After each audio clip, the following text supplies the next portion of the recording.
हमने बताया था कि जो दिखता है वही बिकता है। यही है शहरी हम लोग भी तैयारी किसके लिए कर रहे हैं?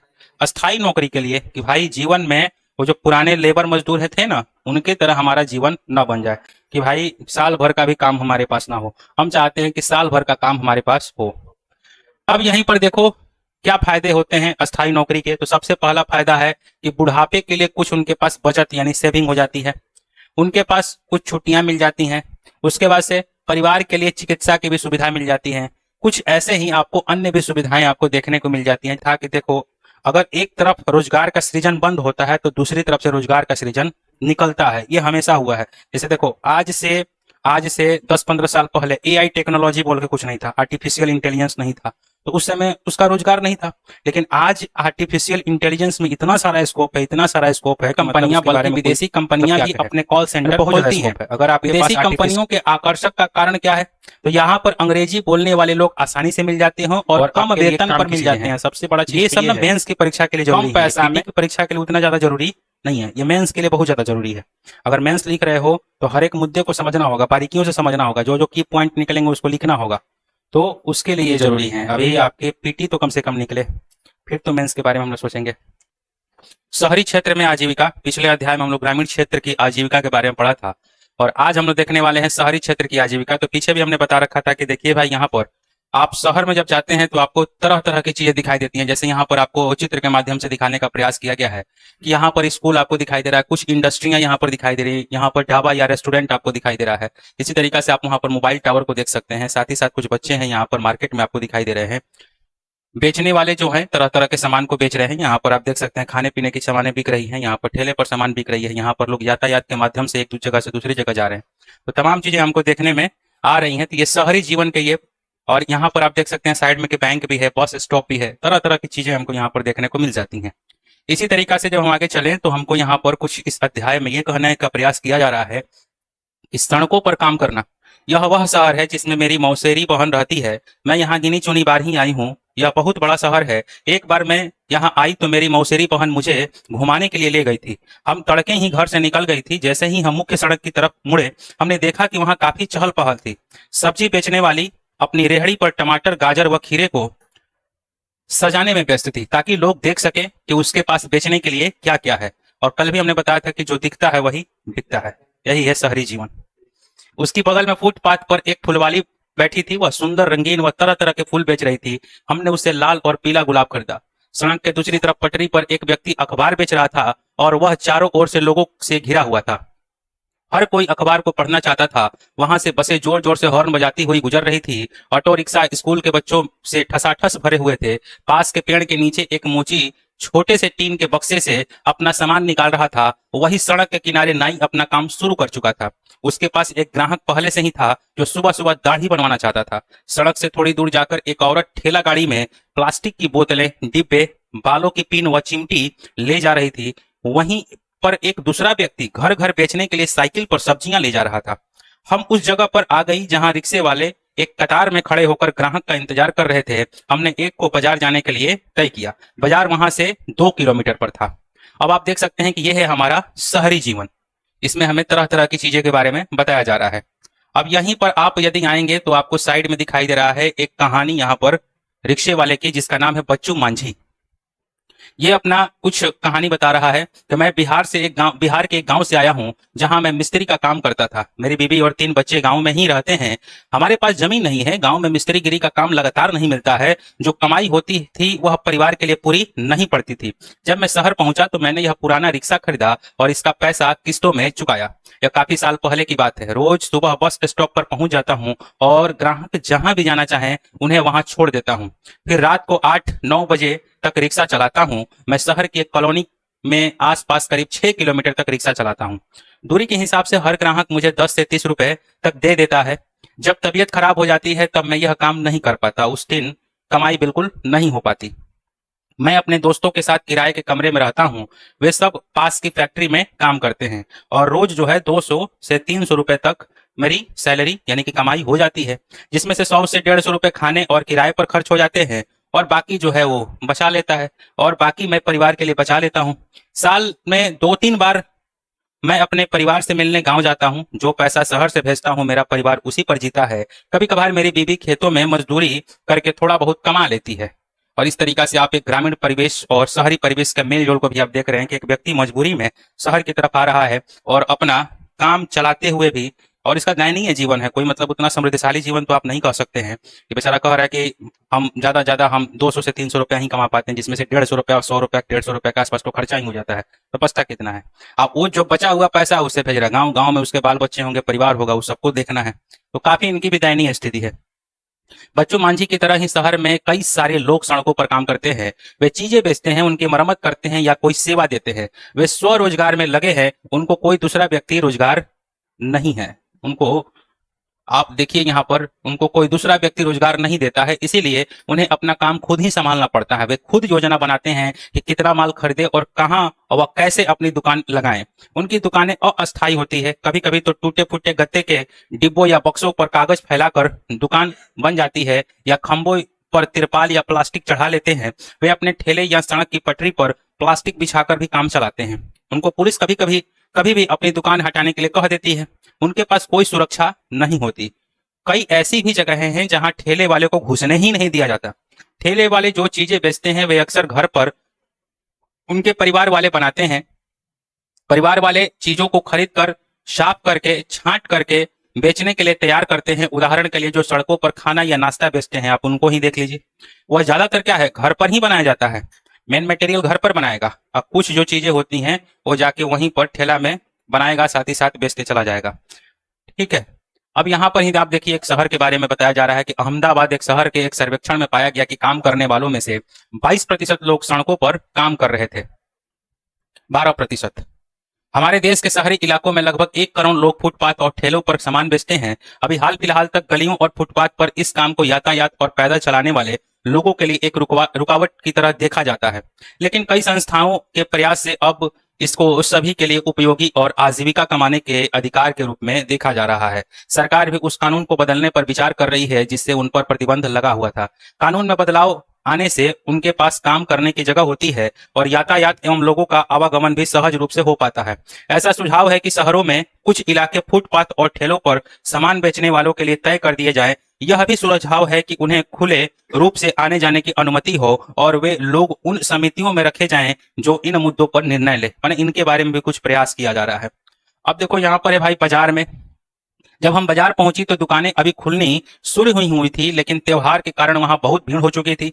वहां मिठाई, खिलौने, कपड़े, चप्पल, बर्तन, बिजली के सामान इत्यादि की दुकानों की कतार पर कतार थी। एक कोने में दांतों के डॉक्टर का क्लिनिक था। मेरी मौसेरी बहन ने उनसे पहले से ही समय ले रखा था। हम वहां पहले पहुंच गई जिससे हमारी बारी न चली जाए। हमें थोड़ी देर एक कमरे में इंतजार करना पड़ा। डॉक्टर ने उनके दांतों का परीक्षण किया और दांत का छेद भरवाने के लिए अगले दिन आने को कहा। वह बहुत डर गई थी क्योंकि उसने सोचा कि एक तो अपना दांत खराब होने दिया और ऊपर से इतना दर्द सहन करना पड़ेगा। डॉक्टर के यहाँ से हम सिले हुए कपड़ों के एक शोरूम पर गई क्योंकि मैं कुछ सिले सिलाए कपड़े खरीदना चाहती थी। इस शोरूम की 3 मंजिलें थीं और हर मंजिल पर अलग तरीके के कपड़े थे। हम तीसरी मंजिल पर पहुंची जहां लड़कियों के कपड़े रखे हुए थे। इसके बाद आप देखिए कुछ आपको बड़ी दुकानें आपको दिखाई देंगी। हरप्रीत की अब कहानी को हम देख सकते हैं यहाँ पर। ठीक है, एक कहानी तो हमारी यहाँ से फिनिश हो गई। अगली कहानी कुछ इस प्रकार से चलेगी कि हम यहाँ पर बड़ी दुकानों के बारे में थोड़ा सा जानकारी ले रहे हैं। हरप्रीत फिर से महिला है। पहले मेरे पापा और चाचा एक छोटी सी दुकान पर काम करते थे। इतवार को और त्योहारों के समय मैं और मेरी माँ उनकी मदद करते थे। मैंने कॉलेज की पढ़ाई पूरी करने के बाद वहां काम करना शुरू किया। अब मेरी पत्नी वंदना और मैं यह शोरूम चलाते हैं। वंदना जो है आप देखिए ये क्या कह रही हैं। तो हमने कुछ साल पहले यह शोरूम खोला। मैं एक ड्रेस डिजाइनर हूं। मैंने तरह तरह के फैशन के कपड़े बनाने की पढ़ाई की है। इसी को कहा जाता है फैशन डिजाइनर। इनका कोर्सिंग होता है एक अलग ही होता है, बीडेस। लेकिन आजकल लोग जो है ना कपड़े सिलवाने की जगह सिले सिलाए यानी रेडीमेड कपड़े खरीदना पसंद करते हैं। इसलिए मेरा ध्यान इस बात पर ज्यादा रहता है कि कैसे इन रेडीमेड कपड़ों को आकर्षक रूप से सजाकर रखा जाए। हम अपने शोरूम के लिए अलग अलग जगहों से सामान खरीदते हैं और ज्यादातर माल मुंबई, अहमदाबाद, लुधियाना और त्रिपुर से आता है। कुछ सामान दिल्ली के पास के शहरों जैसे कि गुड़गांव हो गया और नोएडा से भी आता है। कुछ कपड़े हम विदेशों से भी मंगवाते हैं। इस शोरूम को सही रूप से चलाने के लिए हमें कई चीजें करनी पड़ती हैं। हम विभिन्न अखबारों में, सिनेमा हॉल में, टेलीविजन और रेडियो चैनल पर अपना विज्ञापन भी देते हैं। अभी तो यह शोरूम किराए पर है, पर हम इसे जल्द ही खरीद लेंगे। जब से यह बाजार आसपास रहने वाले लोगों के लिए मुख्य बाजार बन गया है, तब से हमारा व्यापार बहुत बढ़ गया है। हमने एक कार खरीद ली है और पास की सोसाइटी में एक फ्लैट भी ले लिया है। अब आगे देखेंगे आप तो यहाँ पर बताया जा रहा है कि हरप्रीत और वंदना की तरह कई लोग हैं जिनके पास शहर के बाजारों में अपनी दुकानें हैं। ये दुकानें छोटी बड़ी हैं और लोग अलग अलग चीजें बेचते हैं। ज्यादातर व्यापारी अपनी दुकान या व्यापार खुद संभालते हैं, वे किसी दूसरे की नौकरी नहीं करते। इसी तरीका से आप देख सकते हैं कि वे लोग जो है वे खुद कई लोगों को मैनेजर या सहायक की तरह नौकरी पर रखते हैं, क्योंकि उनके पास स्वरोजगार है, खुद का रोजगार है। ये पक्की दुकानें होती हैं जिनके पास नगर निगम से व्यापार करने के लिए लाइसेंस भी होता है। देख लीजिए नगर निगम का एक और काम, कि दुकानों के लिए ये क्या प्रोवाइड करता है, लाइसेंस। देख रहे हैं, ये सब एक एक की पॉइंट है जो कि हमारे लिए जरूरी वाली चीजें हैं। तो नगर निगम यह निश्चित करता है कि सप्ताह में कौन से दिन बाजार बंद रहेगा। उदाहरण के लिए इस बाजार में दुकानें बुधवार को बंद रहती हैं। ये नगर निगम ही तय करता है कि बाजार किस दिन बंद रहेगा। इस बाजार में छोटे छोटे दफ्तर और अन्य दुकानें भी जो बैंक, कुरियर इत्यादि की सेवाएं देती हैं। आप देख सकते हैं एक कहानी हमारी यहाँ तक खत्म हो गई। अगले कहानी हम थोड़ा सा फैक्ट्री के बारे में समझने का प्रयास करते हैं कि फैक्ट्रियों में, जो शहरों में फैक्ट्रियां पाई जाती हैं, उनमें अब क्या हो रहा है। तो मैं अपने एक कपड़े पर जरी का काम करवाना चाहती थी, जो मुझे एक खास मौके पर पहनना था। मेरी बहन ने कहा कि वह निर्मला को जानती है जो एक कपड़े सिलने की फैक्ट्री में काम करती है। निर्मला के पड़ोसी जरी और कढ़ाई का काम करते हैं। हमने बस पकड़ी और फैक्ट्री की तरफ चल पड़ी। बस खचाखच भरी हुई थी। हर स्टॉप पर लोग चढ़ते ही जा रहे थे और कोई भी उतरने का नाम ही नहीं ले रहा था। अपनी जगह बनाने के लिए लोग एक दूसरे को धक्का दे रहे थे। मेरी बहन ने मुझे एक कोने पर खड़ा कर दिया ताकि भीड़ से हमारा भूरता न बन जाए। मुझे हैरानी हो रही थी कि लोग रोज ऐसे कैसे सफर करते हैं। जैसे कि बस फैक्ट्री के पास पहुंची, लोग उतरने लगे। हम भी एक मोड़ पर उतर गई। आह, जान में जान आई। मोड़ पर बड़े सारे लोग समूहों में बाड़ों पर बैठे हुए थे। कुछ टिक कर खड़े हुए थे। उन्हें देखकर लग रहा था कि वे शायद किसी का इंतजार कर रहे थे। कुछ लोग स्कूटरों पर सवार उनसे बात कर रहे थे और रेट को लेकर मोल तोल कर रहे थे। मेरी बहन ने समझाया कि यह लेबर चौक कहलाता है। ये दिहाड़ी पर काम करने वाले मजदूर और मिस्त्री हैं। कुछ जहां भवन बन रहे होते हैं वहां मजदूरी करते हैं, कुछ बोझा ढोते हैं और ट्रकों के सामान उतारते हैं। कुछ लोग टेलीफोन की लाइन और पानी की पाइप के लिए खुदाई का भी काम करते हैं। तो आज भी आप देख सकते हैं, कोई शहर में आप जाइएगा तो ये इनकी एक ना अपने को चौके होता है, चौराहा टाइप का होता है, जहां पर ये मजदूर लोग सुबह सुबह पहुंच जाता है और जो भी ठेकेदार होता है वो आता है और इन लोगों से तय करता है कि आप भाई दिन का कितना लोगे या फिर इस काम का कितना लोगे, और उसके हिसाब से ये सारे मजदूर, यानी इनके पास खुद का कोई वर्क नहीं है। और इनका कोई माने ये भी नहीं है ना कि आज हम गए वहां पर मौजूद भी हो गए तो हमको कोई ना कोई आके बोलेगा कि ठीक है भाई फलाना काम है मेरे यहाँ चलिए। ऐसा भी नहीं हो सकता। कभी कभी तो इनको वापस भी ऐसे ही लौट जाना पड़ता है और कभी कभी है कि इनको रोजगार भी मिल जाता है। तो कहने का मेन मतलब है कि ऐसे जो लोग हैं ना, ये सब बेरोजगारी में ही जी रहे हैं। ठीक है, ये है छुपी हुई बेरोजगारी। बेरोजगारी का भी एक टाइप है, छुपी हुई बेरोजगारी। हमको दिखाई नहीं दे रही लेकिन है बेरोजगारी। जैसे हम लोग में देखो स्टूडेंट लाइफ में कि ये इनके पास भी बेरोजगारी है कहीं ना कहीं, है कि नहीं है। अब 18 साल से ऊपर के हो गए तो भाई आपको कोई ना कोई तो रोजगार करना ही चाहिए था, लेकिन आपने रोजगार नहीं किया और आप हो गए बेरोजगार। तो बेरोजगार आप डायरेक्ट ना हो कि आप दूसरे एंगल से बेरोजगार हो गए, छुपी हुई बेरोजगारी का ही एक हिस्सा हो गए आप। ठीक है, अब आगे अगर हम देखें यहाँ पर तो, लेकिन इन्हें हमेशा काम नहीं मिलता है। ऐसे हजारों अनियमित मजदूर हैं जो शहर में हैं, जिनको हमेशा काम सालों भर नहीं मिलता है। तो हमने कल भी बताया था, एक मनरेगा बोल के एक स्कीम चला था, इसीलिए चला था। गाँव के जो मजदूर होते हैं जिनको कुछ दिनों के लिए काम नहीं रहता है, तो उनको सरकार काम मुहैया कराएगी। तो गारंटी थी, रोजगार की गारंटी हम देंगे कि भाई कम से कम इतना दिन तो सरकार आपसे काम करवा ही लेगी, और उसके एवज में आज के तारीख में 180 रुपए तय कर दिया गया है कि एक मजदूर को 180 रुपए मिनिमम कॉस्ट तो हम देंगे ही देंगे, मजदूरी भत्ता तो देंगे ही देंगे। हम फैक्ट्री में घुसे तो हमने पाया कि वहां अलग अलग काम के लिए अलग अलग विभाग थे। उनमें से ऐसा लग रहा था कि लोगों की कभी न खत्म होने वाली पंक्तियां थी जहां कपड़े सिले जा रहे थे। उस विभाग में हमने देखा कि लोग छोटे से कमरे में मशीनों पर काम कर रहे थे। एक एक व्यक्ति एक एक सिलाई की मशीन पर लगा हुआ था और हर कमरे में ऐसी बहुत सारी मशीनें थी जो कपड़े तैयार हो रहे थे। वे कमरे में एक तरफ तह करके लगाए जा रहे थे। हमने निर्मला को ऐसे ही एक जगह पर पाया। वह मेरी बहन से मिलकर बहुत खुश हुई और उसने वादा किया कि मेरे कपड़े पर जरी का काम करवा देगी।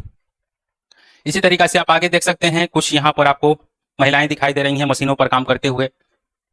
निर्मला कपड़े निर्यात करने वाली कंपनी में दर्जी का काम करती है। जिस फैक्ट्री में वह काम करती है वहां अमेरिका, इंग्लैंड, जर्मनी और नीदरलैंड जैसे देश के लोगों के लिए गर्मी के कपड़े सिले जाते हैं। दिसंबर से अप्रैल तक निर्मला पर काम का बोझ बहुत ज्यादा होता है। अक्सर वह 9 बजे सुबह काम शुरू करती है और रात 10 बजे तक काम निपटा पाती है। सोच रहे कितना वर्क हार्ड है इन लोगों का। वह हफ्ते में 6 दिन काम करती है। जब काम जल्दी होता है तो उन्हें इतवार को भी काम पर जाना पड़ता है। निर्मला को रोज 8 घंटे काम करने के लिए 280 रुपए मिलते हैं और अतिरिक्त अगर वो टाइम देती है ओवर टाइम तो उसके लिए 100 रुपए अतिरिक्त 100 देर तक काम करने को मिल जाते हैं। जून तक काम खत्म हो जाता है तो फैक्ट्री वाले इन दर्जियों की संख्या घटा देते हैं, क्योंकि अब काम नहीं है तो तुम भाई अब जाओ, मेरा हो गया। तो अब इनको क्या होगा, अब इनको भाई बेरोजगारी हो जाएगी। निर्मला को भी निकाल दिया जाएगा। हर साल करीब 3 से 4 महीने के लिए उनके पास काम नहीं होता है। फिर वही कहानी आ गई, फिर से ये लोग बेरोजगार हो जाएंगे। नियमित रूप से इनके पास रोजगार नहीं है। निर्मला की तरह ज्यादातर कारीगर अनियमित रूप से काम में लगे हुए हैं, मतलब उनको काम पर तभी आना होता है जब मालिकों को जरूरत होती है। उनको रोजगार तभी मिलता है जब मालिकों को बहुत सारा काम मिल जाता है या फिर खास मौसमों में काम मिलता है। साल के बचे हुए समय में उन्हें दूसरा काम ढूंढना पड़ता है। मान लो खाली बैठने से तो बढ़िया कुछ और काम करेंगे हम लोग। तो निर्मला की तरह की नौकरियां अस्थाई नहीं होती। जैसे निर्मला की नौकरी अस्थाई नहीं है, ऐसे बहुत सारे मजदूरों की समस्या है जो उनकी नौकरियां अस्थाई नहीं है। अगर कारीगर अपनी तनख्वाह या परिस्थितियों के बारे में शिकायत करते हैं तो उन्हें निकाल दिया जाता है। नौकरी की कोई सुरक्षा नहीं होती और अगर कोई बुरा व्यवहार करे तो उनके बचाव के लिए कुछ नहीं होता। उनसे बहुत लंबे समय तक रोज काम करने की उम्मीद भी रखी जाती है। उदाहरण के लिए आप देखें कि बिजली से चलने वाले करघों की यानी कि पावर लूम फैक्ट्री में मजदूर दिन और रात की पालियों में 12-12 घंटे तक काम करते हैं। उन्हें 8 घंटों से ज्यादा काम करने के लिए मजदूरी अलग से नहीं मिलती है। माने इनको टर्म्स एंड कंडीशन फिक्स ही रहता है कि आपको 12 घंटा ही काम करना है और 24 घंटा यहाँ पर काम हो रहा है तो 12 घंटा का एक शिफ्ट बना दिए और 12 घंटा का एक शिफ्ट बना दिए। तो डे या नाइट ऐसे हम शिफ्ट बना देंगे और इसके हिसाब से 12-12 घंटे का यानी कि टोटल 2 शिफ्टों में काम हो रहा है। यहाँ पर आप देख पा रहे हैं कि दफ्तर में भी कुछ यहाँ पर ब्यौरा दिया जा रहा है। तो मेरी मौसी जो है ना सुधा, विपणन प्रबंधन यानी कि मार्केटिंग मैनेजर हैं, उन्होंने हमें शाम 5:30 से पहले अपने दफ्तर पहुंचने को कहा था। हमने सोचा कि देर ना हो जाए इसीलिए ऑटो रिक्शा ले लिया जिसने हमें बिल्कुल समय पर पहुंचा दिया। उनका दफ्तर ऐसी जगह पर था जहां चारों तरफ बड़ी बड़ी इमारतें थी। उनमें से सैकड़ों लोग बाहर आ रहे थे, कुछ कार पार्किंग की तरफ बढ़ रहे थे और कुछ जो है बसों की पंक्तियों की तरफ जा रहे थे। मौसी एक बिस्कुट बनाने वाली कंपनी में मैनेजर का काम करती है। बिस्कुट शहर के बाहर एक फैक्ट्री में बनाए जाते हैं। मौसी 50 विक्रेताओं यानी सेल्समैन के काम का निरीक्षण करती है जो शहर के विभिन्न भागों में आते जाते हैं। ये लोग दुकानदारों से बड़े बड़े ऑर्डर लेते हैं और उनसे भुगतान इकट्ठा करते हैं। काम को सुचारू रूप से चलाने के लिए मौसी ने शहर को 6 भागों में बांट दिया है और वे हर हफ्ते एक भाग के विक्रेताओं से मिलती हैं। वे उनकी प्रगति रपट देखती हैं और उनकी समस्याओं पर चर्चा करती हैं। उनको पूरे शहर में बिक्री की योजना बनानी होती है और अक्सर देर रात तक काम करना पड़ता है। उन्हें काम के सिलसिले में यात्राएं भी करनी पड़ती है। मौसी को नियमित तनख्वाह मिलती है और वह बिस्कुट कंपनी के अस्थायी कर्मचारी हैं। वह यह उम्मीद रख सकती हैं कि उनकी नौकरी लंबे समय तक चलेगी। अस्थायी कर्मचारी होने के कारण उनको निम्नलिखित फायदे होते हैं। एक तरफ अस्थायी हमने नौकरी को देखा और एक तरफ देख रहे हैं कि अस्थायी नौकरी। और आज हम लोग भी तैयारी किसके लिए कर रहे हैं?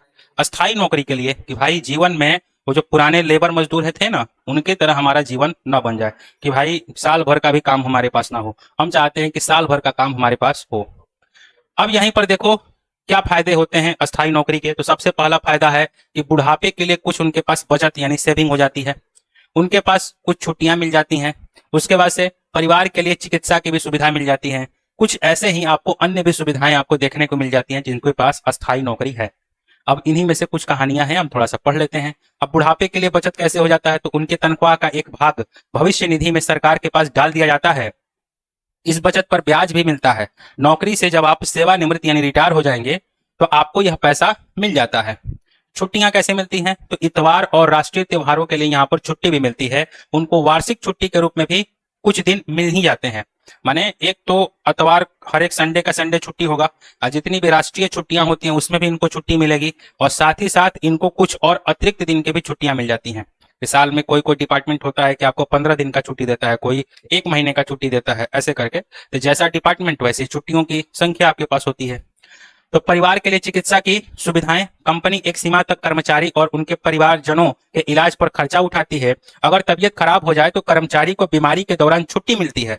मेडिकल लीव इसी को कहा जाता है। शहर में ऐसे कई कर्मचारी होते हैं जो दफ्तरों, फैक्ट्रियों और सरकारी विभागों में काम करते हैं जहां उन्हें नियमित और अस्थायी कर्मचारी की तरह रोजगार मिलता है। वे लगातार उसी दफ्तर या फैक्ट्री में काम पर जाते हैं। उनका काम भी तय होता है कि उनको करना क्या है और कितने समय तक करना है, ये सब तय होता है, पहले से ही तय रहता है। उन्हें हर महीने तनख्वाह मिल जाती है। अगर फैक्ट्री में काम कम हो तो उन्हें अनियमित रूप से काम करने वाले मजदूरों की तरह निकाला नहीं जाता। काम कम हो चाहे नहीं हो, वो अस्थाई है तो रहेगा भाई, उसको इतना पेमेंट मिलता है तो मिलेगा, किसी कीमत पर मिलेगा। ये सब बेनिफिट है अस्थाई नौकरियों की। तो आखिर दिन खत्म हुआ और हम मौसी के कार में थकी मंदी मादी बैठ गई, लेकिन आज बहुत मजा आया। मैंने सोचा कि कितना अच्छा है कि शहर में इतने सारे लोग इतनी तरह का काम करते हैं, वे कभी एक दूसरे से मिलते भी नहीं, मगर उनका काम उन्हें बांधता है और शहरी जीवन को बनाए रखता है। और यहीं पर आप देख सकते हैं ये कॉल सेंटर की कुछ चित्र यहाँ पर दिखाया गया है। तो यहाँ पर देख सकते हैं हम लोग कि महानगरों में कॉल सेंटरों में काम करना रोजगार का एक नया क्षेत्र है। हमने एक दिन कहा भी था कि देखो, अगर एक तरफ रोजगार का सृजन बंद होता है तो दूसरी तरफ से रोजगार का सृजन निकलता है। ये हमेशा हुआ है। जैसे देखो, आज से 10-15 साल पहले एआई टेक्नोलॉजी बोल के कुछ नहीं था, आर्टिफिशियल इंटेलिजेंस नहीं था, तो उस समय उसका रोजगार नहीं था। लेकिन आज आर्टिफिशियल इंटेलिजेंस में इतना सारा स्कोप है, इतना सारा स्कोप है कि मतलब उसके बारे में कोई मतलब क्या कहे, मैंने बहुत ज्यादा स्कोप है। अगर आपके पास आर्टिफिशियल इंटेलिजेंस का नॉलेज है, आप आराम से घर बैठे भी कंप्यूटर पर काम करके अपने हिसाब से काम करके, ये भी नहीं कि आप बाध्यता है कि आप 10 घंटा काम कीजिए, आप 20 घंटा, ना, आपके हिसाब से तय होगा काम और आप केवल उसका वर्क टाइम से पूरा कर दीजिए, देन फाइनली आपको एक अच्छा अमाउंट मिल जाएगा। तो बहुत सारे लोग आज के डेट में देखो कोडिंग कर रहे हैं। ठीक है, कोडिंग अब सॉफ्टवेयर का बहुत सारा काम हो रहा है। पहले ये सब नहीं था, उतना ज्यादा विकसित नहीं था, नौकरियां इसमें बहुत कम थी। और आज के डेट में जितना ज्यादा बढ़ रहा है उसके हिसाब से नौकरियां भी बढ़ रही हैं। अब जैसे देखो, मोबाइल उपभोक्ता 2000 के पहले की स्थिति को देखें तो बहुत कम, माने बहुत कम आदमियों के हाथों में था। वो भी था, अभी तो कीपैड वाला मोबाइल था, फीचर वाला मोबाइल नहीं था। फीचर वाला मोबाइल आया तो दुनिया भर का रोजगार क्रिएट करके दे दिया। देखो, मोबाइल के बहुत सारे बनाने वाले दुकान खुल गए। उसके बाद से आप देखिए कि मोबाइल का तो मरम्मत का दुकान खुल ही गया, साथ ही साथ आप देखेंगे कि मोबाइल में जो सॉफ्टवेयर बन रहा है अलग अलग चीजों का, जैसे मान लो कि मेरा एक खुद का ही कोचिंग है तो इसके लिए हम ऐप बनवाएंगे, तो वो जो ऐप बनाएगा तो उसके लिए वो नया रोजगार क्रिएट हुआ ना। तो एक सेक्टर खत्म होता है तो दूसरा सेक्टर उठता है। बस आपको समझना है कि जिस समय में जो सेक्टर उठ रहा है उसी समय उसका हिस्सा आपको बन जाना चाहिए, तो आपको वहां से हो जाएगा बेनिफिट। और जो खत्म हो रहा है धीरे धीरे धीरे धीरे डाउन फॉल जा रहा है, आप जानते हैं कि वो डाउन में ही जाएगा, वो अप में अब नहीं जाएगा। अब जैसे आप देख लो, डाक विभाग में बहुत सारी वैकेंसियां होती थी जो कि डाकिया की होती थी, जो चिट्ठी बांटता था लोग। ठीक है, अब है नहीं, अब खत्म हो गया। पोस्टमैन वाला जो पोस्ट था ना, वो खत्म हो चुका है। थोड़ा मोड़ा अब जो मजबूरी में है सो है, आने वाला आप 10 से 15 साल 20 साल के बाद आप देखिए वो पूर्णतः खत्म हो जाएगा। अब चिट्ठी कोई लिखता है किसी को, केवल अब सरकारी ये चिट्ठी आ रही है जा रही है, देख लो, है ना। सरकारी अगर कोई काम है, चाहे कोई कंपनी से आप पत्राचार कर रहे हैं, तो उसी समय में यही हो रहा है। नहीं तो अब तो और हो गया, कुरियर हो रहा है। अब टाइम टाइम उसमें कुरियर हो रहा है, ज्यादातर आप देखिए कुरियर हो रहा है। तो आप एक पोस्ट तो धीरे धीरे खत्म हो रहा है ना जी। इसी तरीके से रेलवे का डिपार्टमेंट में देखो, क्लर्क का एक पोस्ट होता था, बुकिंग क्लर्क होते थे, है ना, बुकिंग क्लर्क जो टिकट काटता था लोग काउंटर पर बैठ के। अब आज के डेट में देखो धीरे धीरे वो खत्म होते जा रहा है। लोग जो है घर बैठे ही टिकट काट रहे हैं। कौन जा रहा है भाई लाइन लगा के, अपने से टिकट काट ले रहा है आदमी, है कि नहीं है। आप देखो तो अब जो जिनको काम पर रखा गया था उस समय जो काम कर रहे थे, वो उनका काम ही नहीं। अब लोगों के पास मोबाइल हो गया, मोबाइल से ही अपना टिकट काट रहे हैं। तो धीरे धीरे देखिएगा कि पूरा का पूरा पोस्ट गायब हो जाएगा। रहेगा, ऐसा नहीं है कि मतलब पूरा का पूरा खत्म हो जाएगा, कुछ जगहों पर रहेगा। अब मान लो कि बना ही स्टेशन है, लोगों को उतना ज्यादा समझ में नहीं आता, यहाँ पर बुकिंग क्लर्क टाइप का पोस्ट रहेगा। लेकिन जो आधुनिक स्टेशन बन जाएंगे, ठीक है, वहां पर बहुत कम। अब देखो ना, मेट्रो स्टेशन को ही देख लो, इतने सारे लोग यात्रा कर रहे हैं रोज, कितना बुकिंग क्लर्क का काम वहां पर है नहीं है। सीधे हम गए, कार्ड से हम अपना पैसा डाले, कार्ड से स्वाइप किया, आगे निकल गए। सारा देखो काम आधुनिक हो चुका है। यही सब चीजें हैं। तो यहाँ पर देखो, एक जब कॉल सेंटर आया था ना, तो इसकी बहुत ज्यादा मार्केट में डिमांड था और आज भी है। तो तरह तरह के होते हैं, जैसे मान लो कि उपभोक्ता टीवी फ्रिज जैसे सामानों को खरीदते हैं और बैंकों और फोन जैसी सेवाओं का उपयोग करते हैं। कॉल सेंटर एक केंद्रीकृत दफ्तर है जहां एक ही जगह से उपभोक्ताओं की समस्याओं और उनसे जुड़े सवालों से संबंधित जानकारी दी जाती है। कॉल सेंटर प्रायः हॉल नुमा कमरों में चलाए जाते हैं। उनमें अलग अलग खाने बने होते हैं जहां कंप्यूटर, टेलीफोन, हेडफोन और स्पीकर लगे हुए होते हैं। भारत इस क्षेत्र में एक महत्वपूर्ण केंद्र बन गया है। यहाँ न केवल भारतीय कंपनियां बल्कि विदेशी कंपनियां भी अपने कॉल सेंटर खोलती हैं। विदेशी कंपनियों के आकर्षक का कारण क्या है, तो यहाँ पर अंग्रेजी बोलने वाले लोग आसानी से मिल जाते हैं और कम वेतन पर मिल जाते हैं। सबसे बड़ा चीज तो ये है, कम पैसा में काम करने वाले मिल जाएंगे यहाँ पर, सस्ता मजदूर मिल जाएंगे। तो अब और क्या चाहिए आपको, इंटरनेशनल कंपनियों को और क्या चाहिए, कुछ नहीं। इसीलिए यहाँ पर आप देख सकते हैं कि इसमें एक बहुत ही बड़ा स्कोप जनरेट हो रहा है। इस तरीका से हम देख पा रहे हैं कि शहरी जीवन किस प्रकार से होता है भाई। तो ये जो छठा क्लास का जो हमारा टॉपिक था, जिसमें शहरी जीवन के बारे में हमने पढ़ा, और ये अब समाप्त हो चुका है। अब हमें केवल यहाँ पर ये समझना है कि ये छठा क्लास के बाद अब हम लोग अगला जो क्लास लेंगे उसमें हम चालू करेंगे ज्योग्राफी। ठीक है, इसमें 7वां और 8वां क्लास का आप लोग खुद से भी पढ़ सकते हैं, ज्यादा कुछ है नहीं उसमें। हम लोग तो शुरू करने वाले हैं अब यहाँ से ज्योग्राफी, क्योंकि उसमें ज्यादा इंपॉर्टेंट चीजें हैं और आपके लिए काम की चीजें हैं। ये सब ना मेंस की परीक्षा के लिए जरूरी है, ये पीटी की परीक्षा के लिए उतना ज्यादा जरूरी नहीं है, ये मेंस के लिए बहुत ज्यादा जरूरी है।